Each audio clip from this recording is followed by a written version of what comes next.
All right. We are on and popping. Hello, everyone. Actually, nobody here yet, but I'm gonna wait a few minutes for you guys to come on. This is Testimony Tuesday, and I am excited about that. That's something I have implemented for Tuesday night talk, that we do that. So, when you come on, if you would like to share, I'm sharing right now. So while I'm waiting for you guys to come on, I'll do a little sharing. Let me see here. Oh, okay, I'm gonna get that in a minute.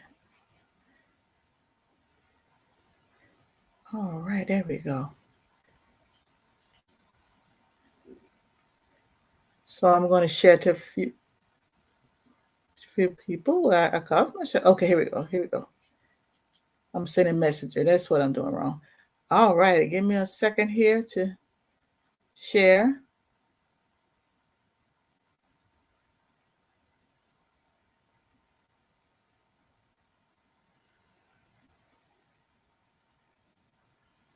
Okay. Oh, I forgot this person to share too. Sorry, y'all. Give me a second.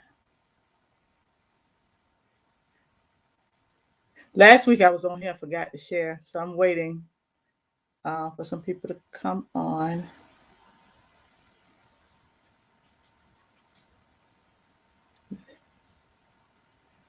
Okay, there we go.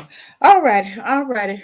Normally by now, at least my sister be on, so I'm gonna wait a few minutes, and I'm gonna get going. I'm just learning how you have to press your way, even if you have to be by yourself. So you just have to learn how to press your way. So give me a few minutes. One of the things I think I'm gonna implement is have a little music. So while I'm waiting for people to come on, we can have a little music. So all right, there we go. All righty. So I'm gonna go ahead and give you my spiel. My name is Annette L. Anderson, and this is TNT Tuesday Night Talk. And this is where I come on every Tuesday at 9. And it's time to soar, take flight and soar. And the word soar is speak, orate, articulate, and reverberate. Actually, my partner Anita does it quite well, but no, I'm not that animated. So, but I'm so glad tonight to have you on. It's such a blessing to really be able to share with you. And I'm just learning this walk sometimes is not always easy. But you have to learn how to walk it out. I know when we first started with the movement, it was really tough for me because I had never quite done anything like that. But I was so determined. And one of the things I try to do every week is to encourage you guys, because there are times when we know what we're called to do, and then other times you may not. But for those of us who know what they've been called to do, it can be difficult sometimes because life get in the way. We tell ourselves we can't do this, we can't do that, we don't have no money, whatever the case may be. And so there are times we take our vision, our dream, and put them on the back shelf, and sometimes we become like a daisical. And you've been called, all this stuff, but we actually talk our way out of it. Well, I would, but I'm a woman. Well, I would, but I don't have no money. Well, nobody's gonna do. Oh, there's nobody come on. Even I could easily get discouraged when I come on, because I say, dang it, ain't nobody signed on yet. That ain't got nothing to do with it. I'm gonna keep talking. I just talk to myself. And one thing about it, social media, you can always go back and look at it. And so I'm so determined to keep pushing and keep persevering. That's so important to me. But like I said earlier, this is Testimony Tuesday. And this is something I recently thought about doing. And I think it's so important that we give people, hey, Sharon, people an opportunity to really share their testimony with others. Because so many times you look at people and they look like they got it all together. But no, there's some people been through some stuff. They can tell a story to blow your mind. There are people that if it based on what the doctor said, or they wouldn't be here. So that, hey Priscilla, how you doing? Oh man, hi. And so that is so important. So I have a special guest tonight. I'm so excited about my guest. And I'll share with you in a few minutes. And I'm not gonna be doing all this talking, y'all, because y'all not go on and on and on. So but I'm gonna bring my guest on tonight. She is phenomenal. I just want to do this scripture right quick, and we're going to bring her on and we're going to let her have it because she definitely, y'all, she has something to talk about. And the scriptures, Revelation 12 and 11. And they overcame him by the blood of the Lamb and by the word of their testimony. And they loved not their lives unto to death. And so I was looking at the word overcome. It means to conquer and be victorious. It means to, actually, the verb implies a battle. So when you go on, that word overcome, it implies that there's a battle, and you do know in your life somewhere along this journey you've had to battle, and that means to overcome. It tells about the blood of the Lamb. Of course, that's Jesus Christ. And it tells about the word. It's really your communication. In other words, it's your opportunity to tell somebody about God, tell somebody how you were delivered, tell somebody how you overcame. And your testimony is simply your witness, your evidence, and your reputation. What got you to where you are? From where you were to where you are, how did you make it? How did you overcome? How did you overcome that sickness or that disease? And so that's why it's so important to testify. I said last week, when I was growing up, and I grew up Baptist, and when I grew up, they had testimony service. And sometimes we pretty much knew what they were going to say, but that wasn't the point, because they was giving unto the spirit of Christ is first in my life. And, I thank God for my health and strength and all that stuff. But even though we pretty much could tell how they were going to start off talking, we didn't know how they were going to finish, because there were testimonies that came forward, and you look at them like, wow, you've been through that. You overcame that. You did that. So this is why I implemented, like I say, Testimony Tuesday. So my prayer tonight is, and I'm going to have my guests come in a couple of minutes. My prayer tonight is that something will be said or done, and when she give her testimony, that you really open not just your natural ears, open up your heart, your spiritual ears to hear. Because so many times when you hear testimony, a lot of us can relate to that. A lot of us can say, wow, she went through that. Some people say, you know what, I went through something similar. And so at this time, I'm going to bring on Anita Faye Wilson, and she's going to come in the way she knows to come. And I am so happy to have her. I'm going to add her now. Hello. Oh, hey, Anita, I am so glad to see you on tonight, even though I see you all the time, but still, I'm talking about tonight. I'm happy to be here. Yes. So what Anita's going to do, I'm just going to give her the floor, for lack of better words. And what she's going to do is really share her testimony, because I'm telling you something. She has a testimony. You see a smile, you see a pretty lady sitting there with a little beautiful background, but there's a story behind, there's a story to what she's been through. So Anita, you have the floor. I think, I think I'm just going to get off the screen and let you have it. Okay. Okay. All right.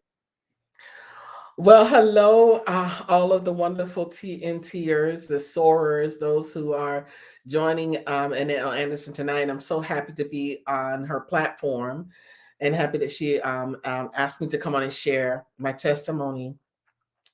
I just want to say to you all before I share, that oftentimes we think that some of the things that we've been through, we label them as an embarrassment, or we label them as something that we don't want to ever revisit.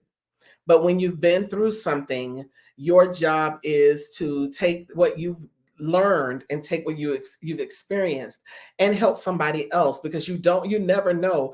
It's you today, but it could be someone else tomorrow, and you could share with them, listen, I've been there and I know what that's like, and you can overcome it. Hello, Prophetess Green. And you can overcome the situation that you've been through. So just to give you a little bit of my background, I grew up in a large family. I'm the baby of 7 children. My parents had 7 children, and I was the one that came along late. So as a child, I virtually, for a large portion of my life growing up, I was alone, because my brothers and sisters were older. They were already venturing into life, and I was that one who was at the bottom, who was still in school. And I was at home a lot with my mother and grandmother. And I didn't realize a lot of what I was doing was something I was going to carry into my adult life, because I had heard so many things being spoken over me as a child. I knew early on that I faced rejection and public scrutiny as one of the attacks that the enemy would use on my life. It starts with my mom, who decided to carry me despite what the doctors said. She was told by the doctors that she had pancreatic cancer and that she had to have an abortion to get rid of me and to start treatments to save her own life. And I remember her telling this story over and over again when I was a child. And she would always go to the scripture, whose report would you believe? And she decided, she had to make a decision on her own that she was going to carry me. She wasn't listening to what the doctors had to say, that, because I know what God says. And needless to say, of course, my mother went on. She had me 9 months later. As a matter of fact, it was thought that I was born early, but my mama said I was born late because I was peeling and my skin was peeling and I had fingernails. And she said, oh no, she's about 2 weeks late. I'm like, wow. It's amazing that, their calculations and everything were off. But if you look at the situation, the doctors were speaking death over me while I was in the womb. The enemy was trying to cancel the assignment on my life before I even had a chance to come into the world. And so in the world, as a youngster growing up, I dealt with a lot of scrutiny, a lot of issues, a lot of bullying because I was a different child. I was extremely talented as a child, and I didn't care what people thought. I just went ahead and did, if it was in the chorus room, I would be the loudest one singing. In music class, I was the first one to raise my hand because it was something I was passionate about, to the point that even when I was in middle school, I was booed on stage because of the fact that I rejected the advances of a young male.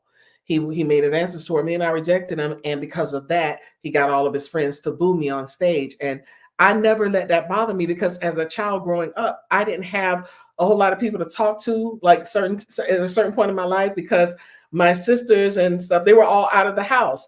So I got in the mirror and I would talk to myself. I entertained myself a lot as a child, but I didn't realize that when I would say to other people, oh, I grew up, I'm going to travel all over the world. I'm going to be on stages. I'm going to go to Paris and see the Eiffel Tower. And I'm going to walk across the London Bridge. Girl, you're seeing that in books, because there was no internet then. Everything was in books. So I was fascinated by the pictures. I didn't realize that what I was doing was affirming. So when I grew up, there were things that I would speak over my life that were not as though they were. Still didn't understand what I was doing. But what I was doing was what had been done from the womb. I was speaking life over a situation that appeared to be dead or appeared to be desolate. So growing up, of course, when I became an adult, I traveled all over the world. Everything that I said I was going to do as a child, I did. I traveled all over the world. I sang. I did a lot of things. And then when I settled in ministry, I remember being asked by the pastor, what do you think is going to be the hardest thing for you as a minister? What do you think would be the thing to face? Because everybody has that something. And I said, rejection and public scrutiny. I already knew those were the things that I had faced all of my life. So I knew that those were the things that I would struggle with in ministry. And when I said that, I did not understand the magnitude that I would experience the very thing that I spoke, because I knew that that's how the enemy attacked me. Now, I had learned previously in another situation that when you are facing public scrutiny and when you're facing rejection and when you're facing bullying, the worst thing you can do is to go around and try and tell your side of the story. You really have to learn to stand still and see the salvation of the Lord. And it wasn't until I went through it again that I took those principles and applied them. I put a smile on my face every day, even though I knew that I had been lied on, but it was made to appear that I was the one that was crazy, that I was the one who was poisoned, that I was the one who lied. When a whole year later, the truth came out. And when by the time the truth came out, I knew that God had delivered me from that situation because he had already spoken into my life and told me where I was going, when to leave. Everything had already been lined up. So I'm here to tell you that when you put your trust and your faith in God, no matter what you're facing, and when you do the right thing and not try to put your mouth on it, God will deliver you and he will prepare a table before you right in the presence of your enemies. So here I am going into full-time ministry work. I've been working. I've traveled all over the world. God has blessed me to do many things. So when I get to the point that I feel like, okay, now, I'm good. No, I'm not good, because guess what? No matter where you are in life, and I heard Bishop Victor T. Curry say this: you're either in a storm, on your way into a storm, or coming out of the storm, because you're not immune to it, and it's going to happen. It's how you weather the storm that matters. And so I had learned previously how to weather. Now it doesn't feel good. It doesn't feel good at all. But it is amazing what you can weather when you put your mind to it and say, you know what? They might hit me, but I will not fall.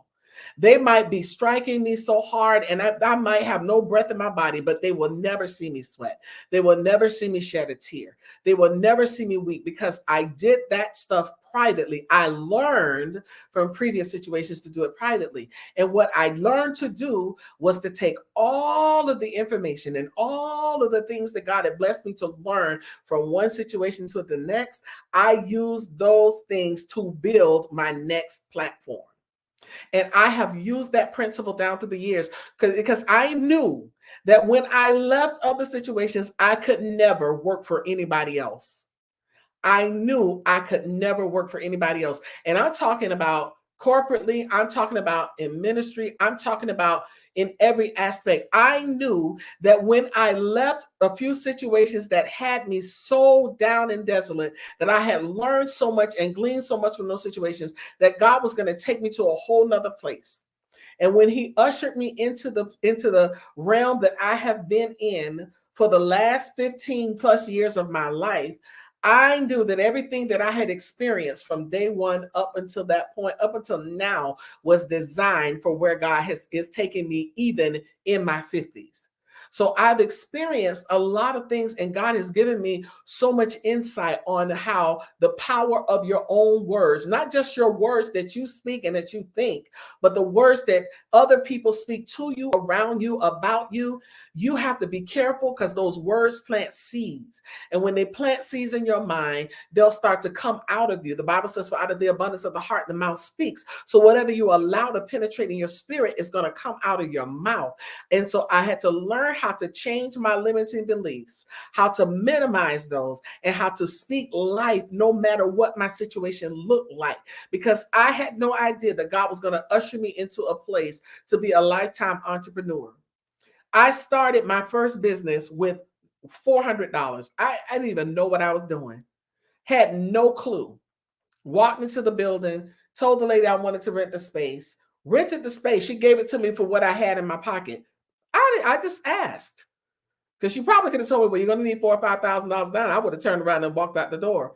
But she didn't do that. It was one person that just moved out. And she's like, oh, sure. She said, you could just assume it. I don't even care. Because she lived upstairs and had a business downstairs, and on the corner, the space was empty. So I took the space and I started a business. Didn't know I needed a license. State board came in, you need this. And I'm like, well, where do I get that from? And they told me. I went and got it. But guess what? From that point, I knew what to do. So everything that they told me I needed to do, I knew what to do the next time, so that I didn't get caught up. And I didn't know that that was opening the door for me to become an entrepreneur, to learn how to make my own money, so that I never have to be dependent.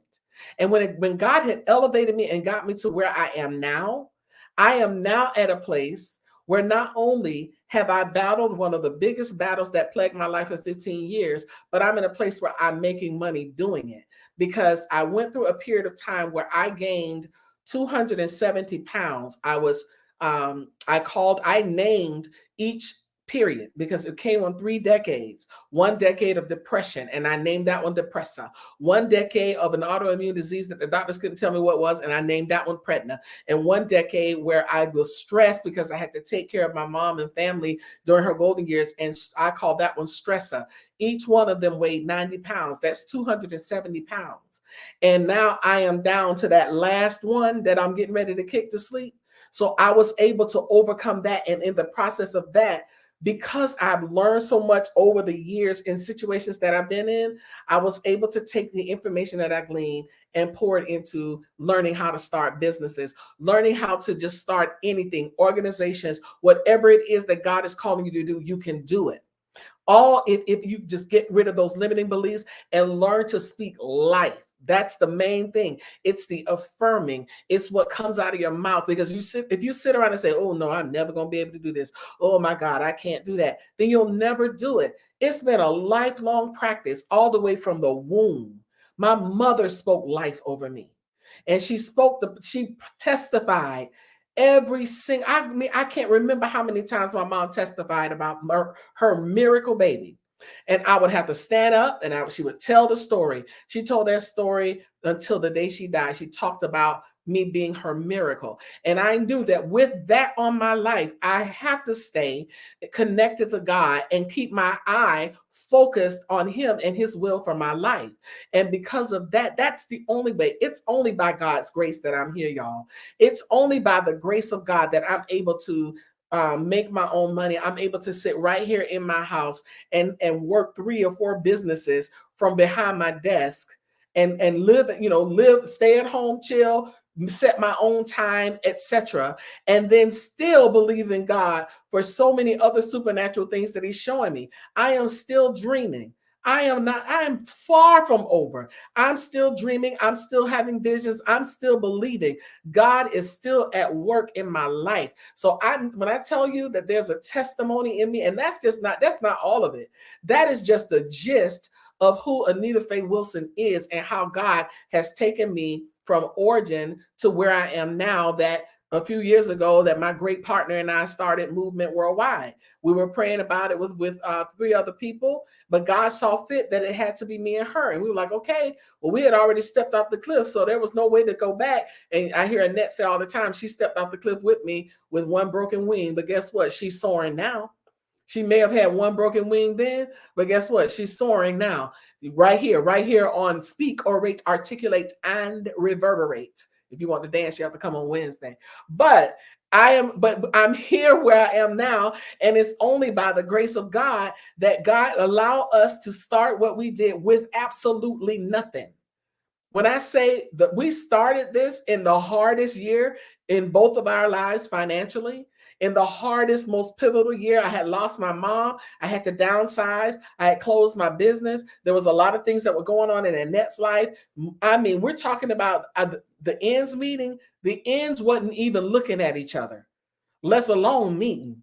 But we started with what we had. And when you use what you have and you speak life over that, and you speak about that like it's the most beautiful thing in the world, you speak about it like it's a world. I mean, we said movement worldwide, a movement to move. But we were staying, we were right, but we weren't moving, but we were declaring it, and that was rolling her neck, a movement to move. We kept declaring it week after week. We are a motivational organization geared to educate minds, empower, nurture, and transform. We are a move meant to move. And you hear it to this very day. We are a motivational organization. We still say it, and we're declaring it and speaking it every single day, who we are. And that's how you have to be about your stuff. That's how I am about my businesses. That's how I am about my music. That's how I am about Eat Well, Live Well, Be Well. That's how I am about Movement Worldwide. That's how I am about everything that I put my hand to. I have to speak life over it, like my mother refused to abort me. So I refuse to abort any mission, any blessing, any purpose, any dream, or any vision that God has given me. If he gave it to me, guess what? He gave you provision for the vision.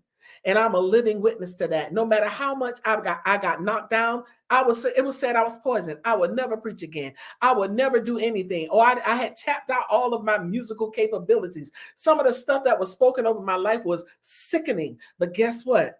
God's the one who got the last say so. And God said, you know what? What man meant for evil, God means for good. And that's why you have to be careful for the words that you speak over somebody else's life. While you speak over somebody else's life, that their situation is stagnant and doesn't move past a certain point, you end up in the own revolving door of your own situation, of your own ministry, of your own churches with the same membership that you had from day one. So you have to be careful how you speak over other people's lives, over their vision, over their dreams. I speak life into everybody. I'm not one to tell you what you can and can't do. I'm one who can tell a person, listen, whatever you put your mind to, if you speak it, if it lines up with God's will for your life, you can do it. So I'm going to land my plane right there. I could keep going, But I'm going to let our host come back and do what she does. I am here, and I'm Anita Faye Wilson, and that is my testimony. Amen. Amen. Oh, thank you, Anita. And the reason why I brought Anita on, because she said something about speak life. And even from the time she was in her wombs, her mama was speaking life. So even before she could crawl, somebody was declaring who she would be. Mm-hmm. And so for those of us who have children and grandchildren, we know neighborhood children, whatever the case may be, begin to speak over their lives. And then y'all didn't even think my mama really realized when she named me that my name meant God is gracious. Say it again. God is gracious. Yeah. Every time my name is spoken, the favor of God is spoken over my life. And Faye comes from a name that means God is faithful. So she named me God is gracious and God is faithful. I walk in favor and faith every day. So think about it, Anita. That means that every time she testified, every time she told the story, even to the people probably heard it over and over and over. But and they she did. was declaring that you are overcomer. She was declaring that you were going to go places even you didn't know you were going to go. Exactly. So there is power in speaking. Whereas even when I birthed this ministry, speak, orate, articulate, and reverberate, all of those things means to open up your mouth and say something. Open up your mouth and make a declaration. Open your mouth and say, I'm an overcomer. I can do this. I can make it. And so this is why we come on. Well, Anita's our guest, but we on tomorrow night. But even on Wednesday, we come on to encourage people, because I think that was my problem. I didn't have anyone that told me that I could be who God said I could be. Now, I didn't even know what I didn't even know that I could do what I'm doing. God, of course, He anointed me from birth, but somebody had to come along and say, hey, wait, what are you doing? You need to pull it together and you need to move forward. And so when I come on Tuesday, we come on Wednesday, we come on Friday, we come on Saturday, something, almost every day of the week. Thursday may be the only day that we really not on here in some type of capacity. But when we come on, it's to really encourage people, to speak into your life, to let you know it don't matter. I'm from a small town. I grew up in a town with one red light, one grocery store. I mean, if that area have grown since I grew up, but I grew up with that one red light. So once you hit the red light, you're pretty much almost at the end of town, But so just because where you grew up or what side of the track, whatever the case, you didn't have a dad in your house, you had whatever. That has nothing to do with what God have called you to do. That doesn't. And so what one of the things that I must do, I've told my story over and over and over, but I must have people like Anita and so many others that I will have come on and really share your testimony. And don't think your testimony is not that good. You're not people, oh, I never do that. Oh, no, baby. The fact that you still here, that's a testimony within itself. And so I guarantee you, if you still here from birth to now, oh yeah, you got a story to tell. And I was thinking when I was about my life, I was saying, I don't know, I don't think nothing happened really. I had kids and all that, but then I started thinking about, how God delivered me when I was places I shouldn't have been. Me and Barbara had went out to a club one night years ago, and we had just walked out the door. I mean, literally at the door, we heard gunshots. So of course I took off running. And the same door we walked out, like maybe it wasn't even 60 seconds, Anita. Somebody had shot into the place and shot and killed somebody. Wow. We literally had walked out, was going to our car because we was going home. So there's a story. God doesn't keep you for no reason. He didn't. So whatever that thing is on the inside, you need to start walking in it. And I never forgot that. And when I read it the next day, that somebody had got killed, I said, Barbara, we heard the shots. We just walked through the door. Somebody just went in, came in, and the person they killed wasn't even the one they were shooting at. It was a crowded club, and they just went to shooting and killed a young lady that me and Barbara had just walked past her and walked to the car. And so I have so many stories that God kept me. And so there's a testimony in what we've been through. And that's why it's so important. And my job, my calling, my responsibility, whatever the case may be, whatever you call it, is to come on and encourage people to step out, And stop looking at what you don't have. Anita already talked about it. I promise y'all, we had nothing. When I say nothing, everything we did was free. Everything coming on social media was free. Certain apps were free. I mean, later on, as we were on for a while, then we started, building, but we had nothing. And I was, when they say illiterate, with that book, Dummies for a Computer, I should have wrote it. I knew nothing, but I had courage.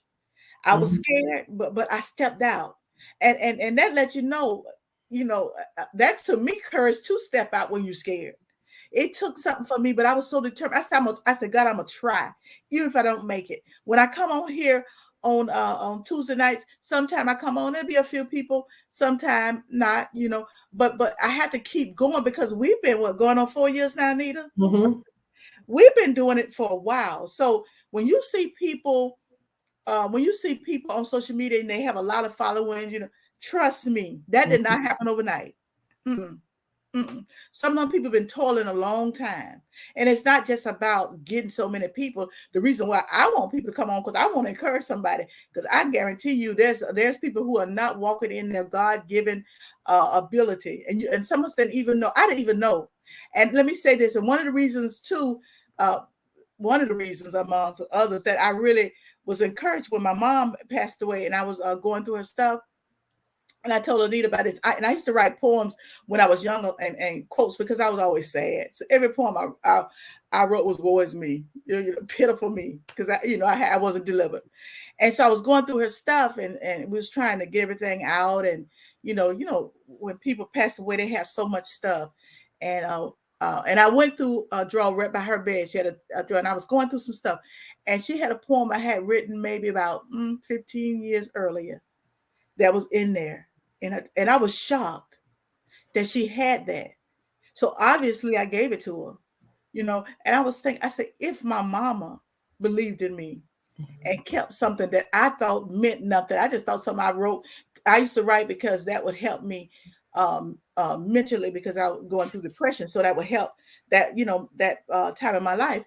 But I said, my mama believed in me and kept that all of these years.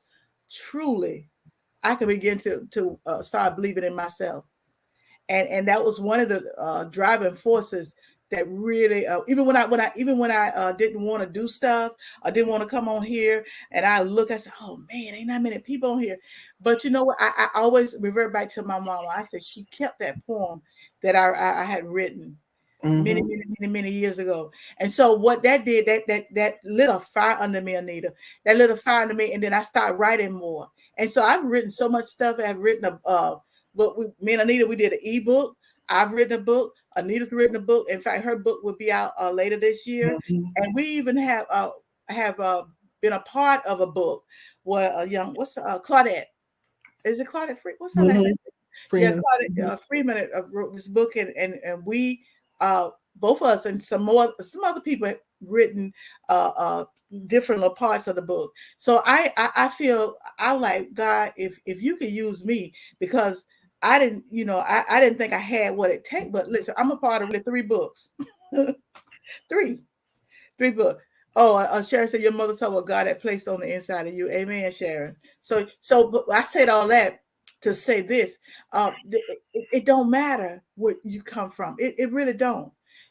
If you step out, I promise you, God to do it. I know me and Anita, of course, we're partners, and so we talk a lot. And she was saying how when she was growing up, well, Anita, tell the story how you would speak. I'm gonna let you tell your story. I would say things that yeah. I literally did that once when I was I think I must have been in high, it was right after high school. I ran into one of my, I think it was my old English teacher. And this was after I had been to college. I'd been to Bethune. I moved down to Miami. I'd been to UM. I was living with my cousin, and I wanted to work. I wanted to sing. And I had been doing studio sessions, and I was just believing that, I was going to be able to I was already touring, but I wanted that big tour with Gloria Estefan. And I remember running into my teacher. I was working, it was a place called Giuseppe's Pizza. It was on Ridgewood Avenue in Daytona Beach. I was working at that pizza place, answering phone, because at the time there were no gigs going on, and I had been touring with Bobby Womack and Betty, and sometimes you have like 4 or 5 months where you're not really touring. So this was a season that we didn't have any jobs. So I had to get a job for about 3 months. So I was answering the phone at the pizza place, and my teacher walked in, and she's like, "Well, what are you doing? What have you been doing? How was school? I heard that you went down to Miami." And I was telling her, everything's good. I said, "I've been singing a lot." I said, "But I just got out of the studio with Gloria Stefan, and she's going to be touring next year." I said, "And I'll be going with her." Now we had not discussed the tour, but I knew. I said, "I'm going on that tour." So I spoke it, but I wasn't telling her that as a lie. I was telling her that because I had been saying that for months. "Oh, I'm going on that tour. I'm going on that tour in 1991. I'm going on that tour in 1991. I kept saying I was going on the tour with her in 1991 because it was 1990 that we were doing the records and she was getting ready to tour. And about 2 weeks after I had that conversation, her husband asked me if I would be willing to go on tour because Gloria had never taken singers out. And I said, absolutely. And guess what? I did it. I didn't even think anymore about that teacher. I saw that teacher about 3 years later. I ran into her in a store in the Volusia Mall. And she was like, "Oh my God, I remember when I saw you at Giuseppe's and you told me you were going to be on a tour." And I said, "I'm going to watch everything she does." And she started naming all the shows. "I saw you on Johnny Carson. I saw you on this show. I saw you on Arsenio Hall. I saw you on David Letterman." And I was like, "That's my student. She used to make 100s on all of her spelling tests. That's Anita." And I was like, wow, it's amazing. And I didn't think about that kind of stuff, but I did that stuff all the time. I spoke it. Mm-hmm. I spoke those things that were not as though they were. Yeah. Just like I did from a kid when I say, "Shoot, when I grow up, y'all keep talking about me and telling me I'm not going to go and see the Eiffel Tower. I'm going to the Eiffel Tower and I'm gonna have dinner in the Eiffel Tower. I'm going to the White House and I'm gonna have dinner with the president." Been there, done that. Everything I said, I did. Mm-hmm. But I was affirming and speaking because I believed that if I worked hard enough, I would get it. And that's how I did it. Yep. And that's why it's so powerful. And that's one of the reasons that I brought her on, because she activated it. When you open up your mind and begin to speak, you activating that dream or that vision, and then you speak it and then start working. It takes more than speaking. Of course, there's some stuff you have to do, but we have to learn how to open our mouths and declare things. And if it's in God's will, trust me, it shall come to pass. But we can't get to the place where we sit down and say, "You know what? I don't think I can do this." She could have easily said, "Well, shoot, I'm from Daytona. I'm working at the pizza place." that has nothing to do with your destiny. Do not let your current situation define your destiny, because it doesn't. Your current situation only getting you to where you are. God has called you to be. Because if you look, a lot of times we look at where we are, we get disgruntled, or we won't go any further. And I'm a living witness. Let me tell y'all something. Nobody could have told me that I'd have been retired. And I talk about it often. And I just retired maybe 2 months ago. Nobody could have told me. You know why? Because I that was my resource in my mind. I didn't figure I could make it unless I had the job. But the moment I stepped away from the job, which was very difficult. Don't get me wrong. Mm-hmm. But the moment I stepped in, all of a sudden, all these opportunities start opening. I do so much. I told Leonard, my husband, I work more now than I did when I was at the people job. But there's a certain satisfaction because I know I'm walking in my destiny, and I'm walking in the things that He called me to do, and that is worth everything to me. And but I had to speak it. I kept saying it. I'm gonna retire. I know Leonard was so sick. I guess he probably said, "Want you to retire already?" I'm gonna retire. Then I said, "No, I'm gonna wait." Then Friday, I said, "You know what?" I looked at my calendar. I set a date. I said, "This is it. Mm-hmm. That's it." And I spoke that thing, because I did it for 37 years. And that was a decision that it was difficult, but it was necessary. Now, I'm not saying everybody gonna quit their job, but whatever it takes for you to step out and do the things you're called to do. I still could have been working and still doing what I'm doing now to a degree. But what happened with me is now my mind is not cluttered. because the job I had, it was always clutter. Everybody, it was like a job pulling. People need, and I couldn't really focus on my need because I was trying to make sure other people's needs were fulfilled, and which was my job, which was important. But that was what I had to do, and so that and I come on. Well, we come on Wednesdays. I come on Tuesdays, but we come on because it's so important that you understand the dynamics of who you are. I think we do ourselves a disservice when we don't really see who we are. Stop looking at that person, that face you see in the mirror. You have to look past what you see. I often say I have to look past to see what I got to see, because what I'm seeing now is only just a blurb of what's to come. But we stop right here and we don't go no further. We just paint this building. We don't do anything else. I got my bills paid. I'm all right. No, you're not all right if you're not walking in your God-given destiny. You're not all right, because he put something on the inside of us, and that thing starts to bubble up. It's almost like what you call those volcanoes, because a lot of times before the volcano erupt, there's a little rumbling and a little bubbling going on. And even the people who live in those areas, they got to keep watch, because in a minute it'll explode. And that's kind of how I felt in this walk. In a minute now, if I don't do what God called me, I'm just going to actually explode. And so that is so important. So when I come on Tuesday night talk, this is what's important. And I decided to do Testimony Tuesday. Now I may do Testimony Tuesday once a month or twice a month. I'm not sure how, whatever way God lead me. Heck, I may do a whole month with Testimony Tuesdays, because it's so important that other people need to hear our story. They need to know. They need to know that we have something to say, and they need to know that something can be a blessing to them. Because I didn't even know about you working at Giuseppe's. When I said I was talking about when you used to, as a child, how you used to speak over yourself. And even as our children, don't be so quick to cut our children. Our children, listen to children. I listen to my grandkids. I'm like, they are so funny. You listen to children sometimes.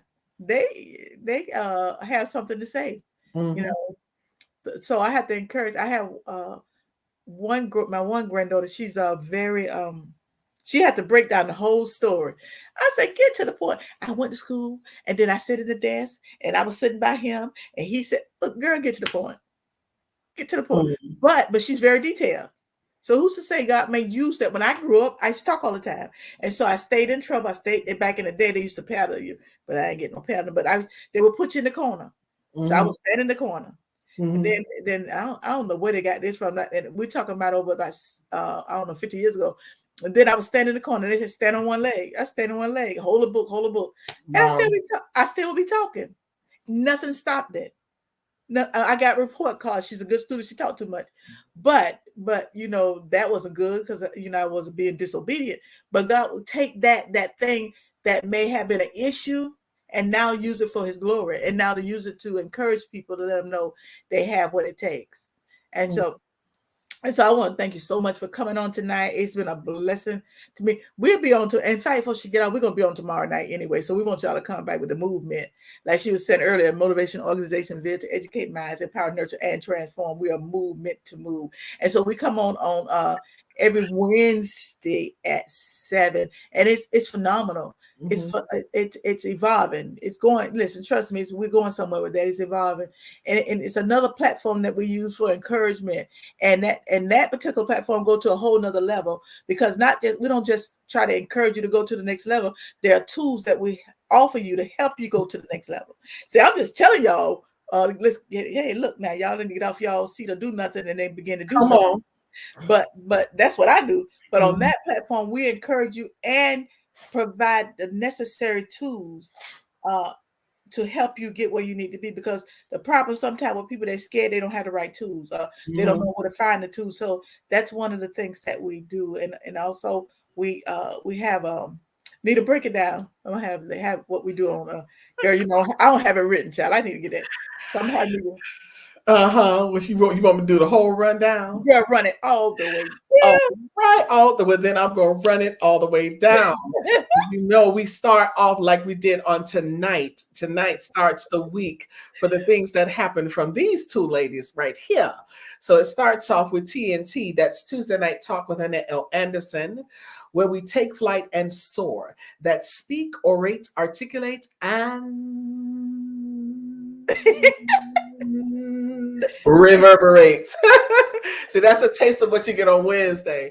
And then Ella Anderson is here every Tuesday night at 9 p.m. live on Facebook and YouTube. And then on Wednesday nights, we have Can We Talk? That's Wednesday nights at 7 p.m., where we have our wonderful discussion. Listen, we like to sit down and have a practical conversation. We start off with our transformational topic, which are idioms and phrases that we use to go from the practicality and the word of God, things that just make you go, We like to have those conversations that make you transform your way of thinking, transform your mind. That's why we call it a transformational topic. And then we have the hard to have conversation, which is the power tool, those conversations that we like to sweep under the rug, the ones that we don't want to talk about. Well, yes, we have those on Wednesday nights. That's our power tool. And then we go from the news. We deal with topics that you know, topics that are controversial, but we also deal with things that you would never hear anywhere else except on Can We Talk, those hidden gems in our history that are happening now and that have happened that we don't even know about.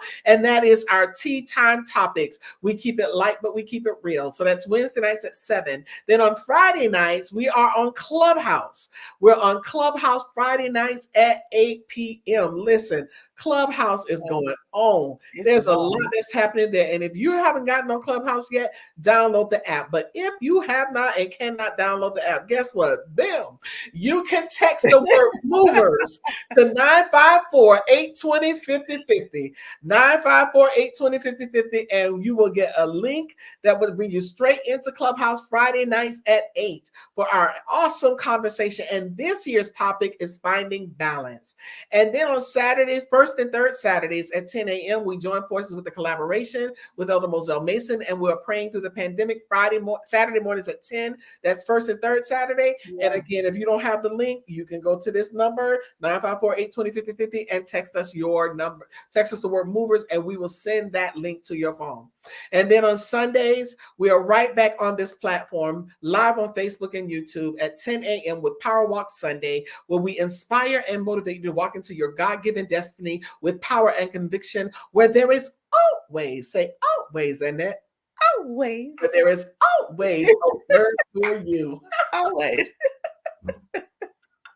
All right. So I thank you, Anita. I needed to give it break it all the way down. So okay, strip it all the way to the white meat, strip it off the bone. Okay. So so we are on our grind. We decided January. We were already doing about January came. We hit the ground running. So many things and so many other things that will be coming down the pipe soon. So, but we wanted to let you guys know what we do. This is not something that we do because we're bored. No, this is something that we've been commissioned and called to do, and so we do it, and it is so worth it's so worth it. When I come on, it's so worth it. If usually my sister, she's on here. She's not saying that, but she's on here. So even when I see her and Sharon come, Anita pop, I say, yeah, let's roll. We're going to roll with these three people. So I'm excited about it and what God is doing. So that's going to be it for me tonight. I just wanted to share with you. And I again, thank you so much, Anita, that you came and shared just a small snippet of your story. I mean, and pretty soon you'll be able to read her story. Her book will be coming out soon. It will be coming out in a couple of months. We're actually in the final phases, and it will be out in a couple of months. So you won't have long to wait. I'll be actually releasing the advertisement for the Wow. It's called the Wow Effect, and it will be coming soon. Very good. And that's another snippet of her story. but it's a bigger snippet, put it like that. And so we'll be able to read this book about this great woman of God and all the things God have done, is doing, and shall do in the future. I mean, her future is child is so bright, you got to get some dark shades. You know, I know it's corny, but it's showing up the truth. So I want to thank everybody again for coming on. It's been a blessing. And I want to thank for those who will maybe look at this later. My prayers that God will bless you greatly. So my name is Anita Anderson. This is a TNT Tuesday Night Talk. And this is where we take flight and soar. We speak, orate, articulate, and reverberate. And we come on to encourage, to share the word, and to bring people on to talk about topics that's important to me. And even if you have a topic, or if you want to come on and share your testimony, please feel free to contact me. Hit me up. I will bring you on, because I just think it's so important that somebody here. Oh, hey, Barbara. I think it's so important when somebody hear what God is doing, and He is moving, He is shaking, He is making a difference. And I'm telling y'all, we movement worldwide. Yes. So we started in this country, but it's not going to stay here. We started in Florida, but it's not going to stay here. God is getting ready to shift us, and this is a year to shift. And I'm gonna make sure. I had an acronym for shift one time. Suddenly hurled into future transition. That's what I had for shifts. I did that many years ago, sometime ago. But anyway, that's it for me tonight. Thank you so much. I just love you. Be blessed, and come back tomorrow night. You'll see the same two faces and the same platforms at 7 o'clock. We'll be here. So good night, everybody, and be blessed. Good night. Bye.